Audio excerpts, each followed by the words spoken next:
CCJ devolve 5 projetos e inicia a articulação da Lei de Diretrizes Orçamentárias. Prefeitos do interior entregam demandas do agronegócio ao presidente da Assembleia Legislativa. Sessão solene reconhece profissionais que atuam no enfrentamento às drogas. O AL Notícias começa agora.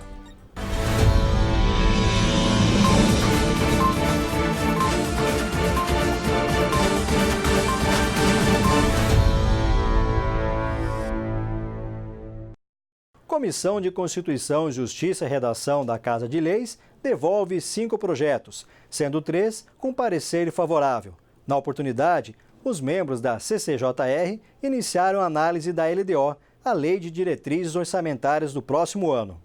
Entre as matérias que receberam parecer favorável está o projeto de autoria dos deputados Cabalmi, do PT, e João Henrique, do PL, que obriga as agências bancárias a disponibilizarem um funcionário dos terminais de autoatendimento para atender melhor os idosos e as pessoas com deficiência em Mato Grosso do Sul.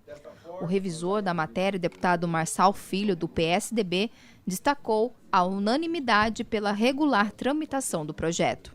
Eu fui revisor dessa matéria, acho extremamente importante, porque já existe a previsão, é lei, de que os idosos, as pessoas com deficiência, tenham preferência no atendimento às agências bancárias. Mas não havia em relação aos caixas eletrônicos, né? E agora, com esta lei, em Mato Grosso do Sul, isso se tornará obrigatório, as agências vão ter que dar esse atendimento preferencial, tanto às pessoas idosas quanto às pessoas com deficiência. Ainda durante a reunião, o presidente da CCJ, deputado Lídio Lopes, do Patriota, fez a distribuição de 11 projetos, entre eles o da Lei de Diretrizes Orçamentárias, a LDO, para 2020, enviado pelo governo do estado. O deputado Marçal Filho será o relator do projeto, que tem até o dia 13 de julho para devolver a matéria. Recebendo as contribuições de todos os parlamentares, da sociedade em geral, vamos fazer uma discussão em torno desse assunto para que ali estejam contempladas todas as reivindicações da população, garantindo os melhores serviços e, claro, dentro de uma previsão de uma situação econômica difícil, complicada, que o país está atravessando e o Estado também. Nós temos que ter esse olhar. Mas vamos trabalhar nesse sentido, de fazer com que essa lei de diretrizes, possa contemplar um bom orçamento, bem aplicado, para contemplar todos os sul-mato-grossenses. Presidente da Assembleia Legislativa, deputado Paulo Correia, apresenta atos normativos que regulamentam atividades de servidores efetivos e comissionados da Casa de Leis. 3 atos da mesa diretora foram apresentados pelo presidente da Assembleia Legislativa, deputado Paulo Correia, do PSDB. Eles tratam sobre a jornada de trabalho dos servidores concursados e comissionados da Casa de Leis, férias, faltas, banco de horas, cria-se a comissão para apurar irregularidades e estabelece normas para crachás de identificação. Gostaria de dizer que é um avanço na nossa casa. Essa é a primeira vez que nós estamos votando um ato dessa magnitude. Todo o ato que a mesa diretora, primeiro, consultou todos os 24 deputados. Segundo, montou-se uma comissão. Quero agradecer a comissão que foi montada na casa, deputado Lídio Lopes, deputado Pedro Kemp e deputado Gerson Claro, que estudaram atentamente o ato antes da gente publicar. A comissão para apurar irregularidades e normas para a emissão de crachás de identificação já entraram em vigor assim que publicados no Diário do Legislativo. Somente o novo regramento de jornada de trabalho, férias, faltas e banco de horas passa a valer em 15 dias. Foram aprovadas em segunda discussão 2 propostas de emenda à Constituição da mesa diretora. Durante a ordem do dia dessa quarta-feira, os deputados aprovaram 2 projetos de resolução de autoria da mesa diretora. A primeira proposta altera a composição do Fundo de Participação de Estados e Municípios por meio de proposta de emenda à Constituição, mais conhecida como PEC. O deputado Lídio Lopes, do Patriota, que faz parte da diretoria da União Nacional dos Legisladores e Legislativos Estaduais, UNALE, destacou a autonomia no trabalho legislativo com a aprovação desse projeto. O grande problema hoje é que nós estamos numa linha tênue entre legislar para o município e legislar para a Câmara Federal, que é de competência do município, que é competência federal. E aí a gente não consegue. Às vezes muitos projetos que você lança, ele é inconstitucional por vice-iniciativa, por não ser atribuição do Parlamento Estadual.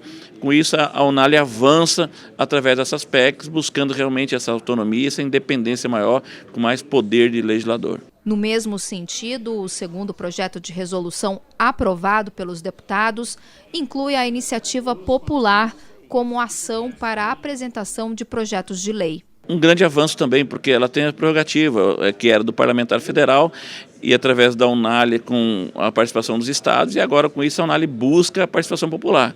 Coletou a assinatura popular, você tem como apresentar a proposta de emenda à Constituição Federal. Deputado Lídio Lopes repercute decisão do Supremo Tribunal Federal que criminaliza a discriminação por orientação sexual e identidade de gênero. Decisão do Supremo Tribunal Federal de utilizar a legislação de crimes de racismo para punir homofobia e transfobia levou o deputado Lídio Lopes, do Patriota, a questionar na tribuna da Assembleia Legislativa as repercussões que isso possa causar no ambiente religioso cristão. Isso é uma preocupação muito grande por parte dos religiosos que são os padres e pastores, naquilo que hoje os segmentos venham reivindicar. Por exemplo, você ter a liberdade de expressão religiosa é uma questão que é princípio constitucional. Porém, a preocupação dele é o seguinte: se duas pessoas chegam lá que são homoafetivas e dizem o seguinte, olha, eu quero contrair casamento religioso, nós temos uma união estável, que o próprio Supremo também definiu sobre isso, que tornando estável uma união de duas pessoas do mesmo sexo, e as pessoas vão até a igreja e querem, olha, nós queremos casar religiosamente. E se um pastor ou um padre evitar de fazer isso, qual que é a preocupação, na verdade, hoje? Que eles vão, então, e entram com uma representação, dizendo que ele sofreu uma discriminação homofóbica, e aí esse religioso vai responder por um crime de racismo. Então, a preocupação nossa é isso. O Supremo, ele deixou as questões da liberdade religiosa, porém, ele não liberou as questões de líderes religiosos no que tange a isso. Então, essa é a preocupação de ser enquadrado como crime de homofobia e ter que responder criminalmente. E aí é uma preocupação porque, se realmente houver isso, vai haver muitas prisões nesse país, e é essas questões que a gente hoje discute muito. Porque pode ter as questões dos exageros, das pessoas quererem provocar esse sentimento, quererem provocar dentro das igrejas, e aí é uma demanda muito forte. Caso isso, eu entendo que o Senado vai ainda discutir essa legislação e para colocar um regramento mais claro, no que tange a isso. O deputado Pedro Kemp, do PT, destacou que a decisão do STF ocorreu em função de uma lacuna deixada pelo Congresso, mas não crê que isso possa interferir na liberdade religiosa, e sim evitar o discurso de ódio e a violência. Já que o Congresso Nacional ele não legislou sobre esse assunto, o Supremo Tribunal Federal ele tomou essa decisão e, a meu ver, não tem qualquer problema em relação às religiões, porque ele deixou bem claro que os pastores, os padres, eles podem fazer a sua pregação desde que não incitem o ódio, desde que não fomentem o ódio no discurso, nas práticas religiosas. Então eu acho que está excetuada a posição das igrejas em relação à sua doutrina. Agora, é preciso ter medidas de combate à violência cometida contra homossexuais, travestis, transexuais no nosso país. Em reunião com prefeitos do interior, presidente da Assembleia Legislativa, deputado Paulo Correia, recebeu demandas do setor do agronegócio. O presidente da Assembleia Legislativa de Mato Grosso do Sul, deputado Paulo Correia, do PSDB, recebeu prefeitos de 10 municípios do interior do estado que buscam interlocução junto ao Ministério da Agricultura para discutir questões relativas ao loteamento de terras quilombolas e indígenas. A reunião, solicitada pelo prefeito de Nioaque, Valdir Júnior, também contou com a presença dos chefes do executivo de Amambai, Corumbá, Carapó, Porto Murtinho, Guia Lopes, Dois Irmãos do Buriti, Terenos, Itaquiraí, Cidrolândia e Bela Vista. Fiquei na incumbência de marcar essa reunião para que os prefeitos pudessem ter um contato linha direta, porque está tendo um problema de atendimento aos mais necessitados, quilombolas, os indígenas e os assentados do Mato Grosso do Sul que estão precisando de apoio. Então, fiquei com essa incumbência, vou fazer com que aconteça essa reunião, com certeza a ministra Tereza Cristina irá recebê-los e nós vamos construir essa agenda positiva para os menos atendidos do nosso povo, do nosso estado. Então, acho que é importante que a gente tome conta deles também. Valdir Júnior também avaliou a situação dos municípios e o encontro com o presidente do Legislativo Estadual. O Paulo Correia nos comprometeu, junto com os prefeitos, fazer um convite à ministra para receber os prefeitos e buscar esses investimentos para essas comunidades, quilombola, aldeias indígenas e os assentamentos. Deputados estaduais participam de evento na sede da Polícia Militar Ambiental. A corporação recebeu mais de R$1 milhão em equipamentos. Convênio entre o governo, por meio da Secretaria de Estado de Justiça e Segurança Pública, a Sejusp, e o Instituto Brasileiro de Meio Ambiente e dos Recursos Naturais Renováveis, IBAMA, garantiu a destinação de equipamentos náuticos para a Polícia Militar Ambiental de Mato Grosso do Sul. O governador Reinaldo Azambuja reforçou a importância dessa aquisição no sentido de prevenir crimes ambientais, principalmente nos rios. A Polícia Ambiental bem estruturada ajuda muito na preservação. São 105 equipamentos, entregamos uma parte em fevereiro, outros agora, virão outros, porque nós estamos comprando viaturas, equipamentos, armamentos, vestuário para os policiais e mais viaturas para a proteção dos nossos rios. Então nós vamos totalizar aí, só para a Polícia Ambiental, mais de 12 milhões em equipamentos. Então, isso sendo entregue faz com que eles tenham melhor condição para proteger os rios e principalmente trabalhar efetivamente no cumprimento da cota zero e da proibição da pesca do dourado que foi instituída aqui no Mato Grosso do Sul. Por meio do convênio, a PMA recebeu 43 equipamentos, entre reboques, barcos, motores de popa e um caminhão, que ajudarão a corporação em suas ações de fiscalização e educação ambiental, visando, acima de tudo, preservar a biodiversidade de Mato Grosso do Sul. Na prática, garante uma amplitude de atuação, né? Até então, a chegada desse material, que teve um material que recebemos há pouco tempo também. Tínhamos uma certa limitação, alguns lugares de dificuldade de acesso, até por conta dos recursos, porque eram alguns materiais obsoletos. Com esse material novo que está chegando, a gente passa a implementar uma política de fiscalização com uma amplitude maior, além de socorrer as populações ribeirinhas. Ao mesmo tempo que estamos fiscalizando, estamos socorrendo a população das beiras dos rios aí. Os investimentos liberados para a compra dos equipamentos náuticos são provenientes de programas de compensação ambiental. O convênio é antigo e foi amplamente reforçado na gestão do deputado Barbosinha enquanto secretário estadual de Justiça e Segurança Pública. Ele destaca como a Assembleia Legislativa avalia essa aquisição. Significa o fortalecimento da nossa Polícia Militar Ambiental e o excelente trabalho que ela presta na preservação da nossa flora, da nossa fauna, dos nossos rios e lagos do Mato Grosso do Sul. E não apenas dos lagos e rios, porque também nas bases da Polícia Militar Ambiental, no momento em que investiga os petrechos, os pescadores, também, eventualmente, outros tipos de crimes são coibidos por essa polícia competente, organizada, e a Assembleia Legislativa, todas as vezes que tem entregas para a segurança pública, é motivo sempre de celebração. Projeto que começa a tramitar na Assembleia Legislativa quer obrigar o aviso de faturas atrasadas em contas recebidas pelos consumidores sul-matogrossenses. Contas de água, luz e até boletos de instituições de ensino poderão ter que informar o consumidor sobre débitos anteriores em atraso. Isso é o que prevê projeto de lei apresentado pelo deputado Marçal Filho, do PSDB, que obriga as empresas prestadoras de serviços públicos a inserir os dados de cobranças em aberto nos boletos. Elas teriam, caso esse projeto se torne lei, colocar em todos os boletos todos os débitos que porventura a pessoa, o consumidor, tenha anteriormente, né? Para que a pessoa saiba exatamente quando receber o boleto o quanto ele ainda deve, para que ele não tenha sua luz cortada, sua água cortada simplesmente por falta de informação ou algum problema na faculdade ou na escola.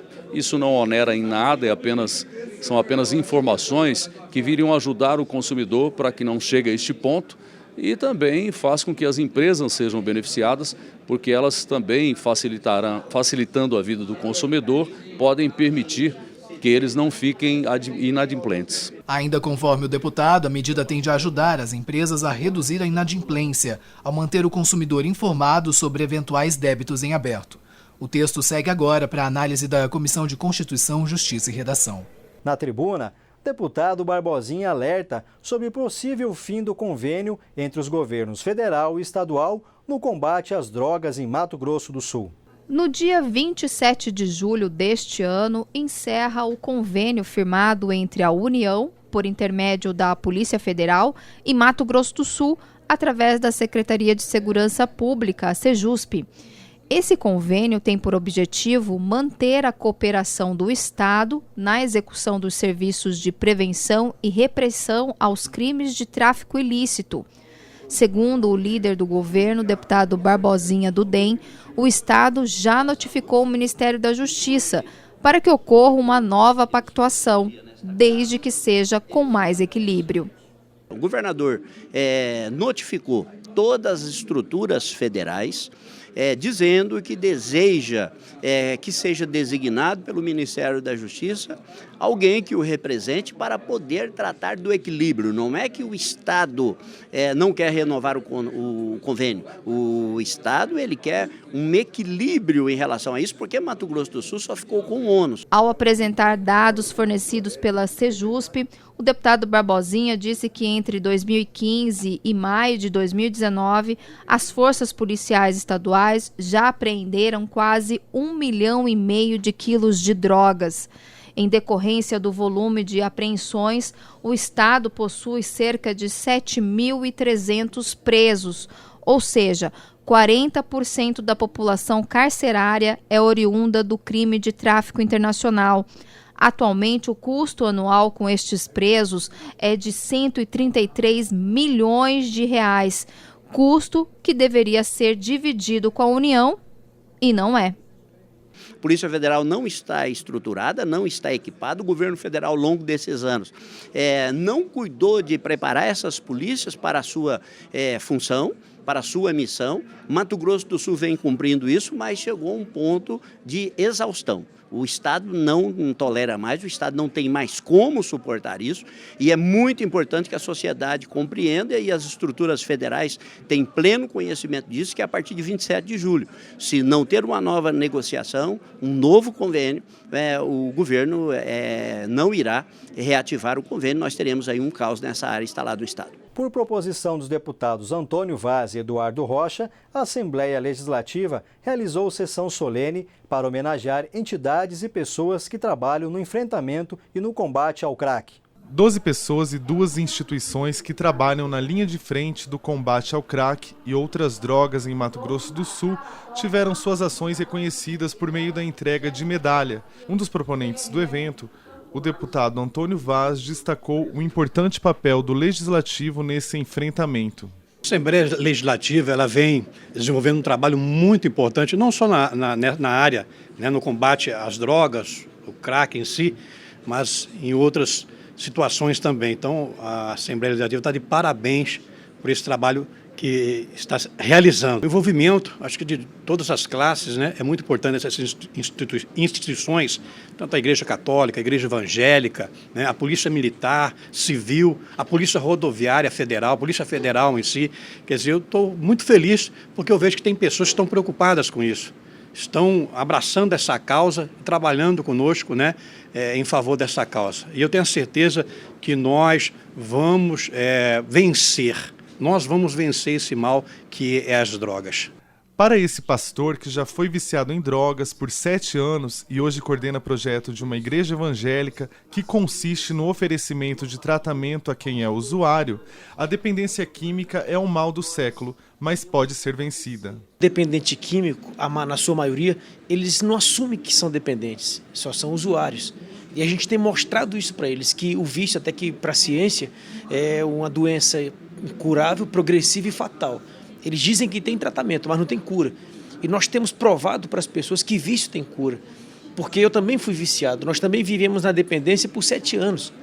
E a gente viu e procurou ajuda em tantas outras coisas, inclusive internações, ajudam, mas livrar do vício, a gente sabe que o vício tem a parte espiritual da coisa. Nós temos avançado com esse trabalho aqui no Mato Grosso do Sul, e aqui no Mato Grosso do Sul a gente já tem visto muitas pessoas que chegaram até a gente dependentes, já tinham feito outros tratamentos, e eu já atendi pessoas que passaram mais de 2 anos internados, e após eles conhecerem esse trabalho que a gente tem realizado do tratamento para a cura dos vícios, que aqui no Mato Grosso do Sul tem levado as pessoas a entender como que funciona a mente do viciado. Usuário de crack por muito tempo, Reidson encontrou a cura num projeto desenvolvido por uma igreja. Para ele, ações nesse sentido só fortalecem o enfrentamento e combate às drogas, além de garantir esperança a quem tem e também a quem perdeu. Porque através desse projeto que eles têm dentro das igrejas, isso daí tem tirado muitos jovens das drogas, colocando eles em oficinas para fazerem trabalhos sociais, como eu estou lá dentro hoje em dia, trabalhando dentro da instituição e dando o meu melhor para eles. O evento, que lotou o plenário, também contou com a participação da banda de música da Polícia Militar. Confira agora a agenda de eventos do Legislativo Estadual da próxima semana. A programação da semana começa com mais uma edição do projeto Segunda Legal, oferecendo aos servidores da Casa a oportunidade de aprofundar seus conhecimentos sobre o processo legislativo. As sessões plenárias seguem de terça a quinta, a partir das 9 horas da manhã. Uma reunião dos membros da Frente Parlamentar e da Comissão em Defesa dos Direitos da Mulher da Casa de Leis é realizada na terça-feira para debater sobre políticas públicas de enfrentamento à violência de gênero. Na noite do mesmo dia, será realizada a sessão solene aos 40 anos do Parlamento Sul-Mato-Grossense. A cerimônia, que integra o calendário de comemorações da Assembleia Legislativa, irá homenagear deputados que promulgaram a primeira Constituição do Estado. Na ocasião também será feita o lançamento do canal aberto da TV Assembleia. Já na quarta-feira, às 8 horas, os deputados membros da Comissão de Constituição, Justiça e Redação realizam mais uma reunião. Ainda no período da manhã, acontece na sala da presidência a entrega da moção de congratulação à diretoria do Hospital Nossa Senhora Auxiliadora. E pela tarde se reúnem integrantes da Frente Parlamentar para a regularização fundiária. Também na quarta-feira será realizada a sessão solene para a entrega da comenda Coronel Pedro José Rufino. A honraria homenageia personalidades que contribuíram para a história e a cultura de Mato Grosso do Sul. E para fechar os trabalhos, na quinta-feira acontece o 4º Seminário Estadual de Enfrentamento à Violência contra a Pessoa Idosa. Esses são os destaques da semana. Mais notícias nas nossas mídias sociais. O AL Notícias segue com nossa série sobre os 40 anos da Casa de Leis. Hoje, vamos acompanhar as histórias do ex-deputado constituinte Oswaldo Dutra.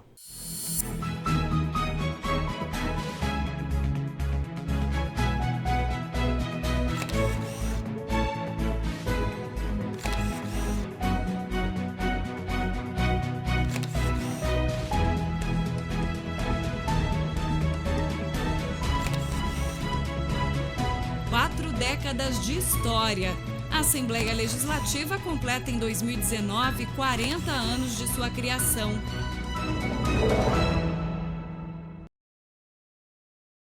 Olá! Uma vez instalado Mato Grosso do Sul e sua Assembleia Constituinte em 1979, era preciso dar início aos trabalhos de articulação da Carta Magna para nortear as ações para a concretização do chamado Estado Modelo. A ideia, à época, era que a nossa história servisse como exemplo positivo de gestão pública para o resto do país. Para isso, a articulação dos deputados foi fundamental.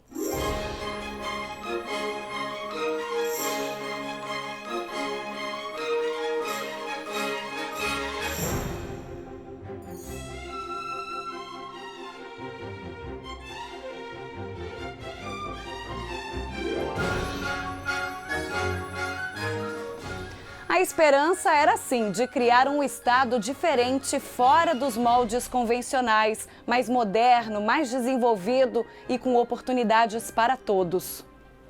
Praticamente quase todos os deputados que aqui vieram eram do interior. Pessoal de Dourados, nós de Três Lagoas, na minha região do Bolsão, veio o deputado Valdomiro Gonçalves, Rames Tebet e eu, representando aquela região. E nós viemos para Campo Grande, na divisão do Estado, com a intenção de criar um Estado modelo para que servisse até de exemplo para o próprio país.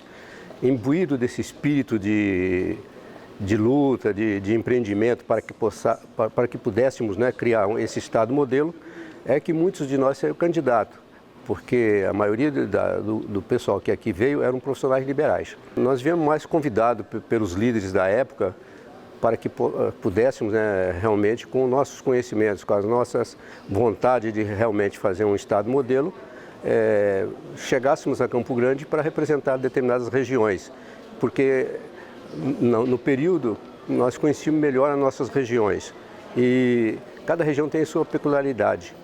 E por isso que foi feito esse tipo de acerto, né, na época com os políticos mais velhos, para que pudéssemos então formar uma assembleia com essa condição e com essa capacidade de realmente produzir esse Estado que nós sonhávamos. De uma forma geral, toda a Constituição foi muito bem elaborada no período, né? Porque era uma época que é diferente, falando de maneira política, como nós estamos vivendo hoje. Então, dentro daquilo que era possível, ficou uma Constituição bem satisfatória. Foi um período que houve muitos embates, né? Nós tínhamos o pessoal que apoiava o governo, né, e tínhamos a oposição. É evidente que esses embates se faziam dentro daquilo que nós consideramos como um processo democrático. Um embate só de ideias, jamais com agressões, mas eram embates satisfatórios porque discutiam realmente o futuro do Estado e defendíamos também o futuro do país. Então, quando você está nessa linha de embates, evidentemente que às vezes há alguns tumultos, né? Mas jamais uma agressão pessoal. A população acompanhava de perto, porque era tudo novidade. Normalmente, todas as sessões da Assembleia estavam sempre com a presença da população, principalmente do setor educacional. Quando você sai de Mato Grosso do Sul e viaja por outros estados, você vê o quanto nós crescemos. Se nós partíssemos do princípio, né, que o futuro não pode mudar o passado, mas o passado pode mudar o futuro, daí é que nós partimos, né, para esse Estado do futuro, esse Estado que nós sonhamos. Para o futuro foi um Estado que realmente está correspondendo à expectativa do país, com todas as dificuldades políticas que nós atravessamos, com todas as dificuldades econômicas e sociais. O Estado de Mato Grosso do Sul é um Estado que está evoluindo de maneira satisfatória. Não aquele Estado do nosso sonho, mas é um Estado que, graças a Deus, tem contribuído para o crescimento do país.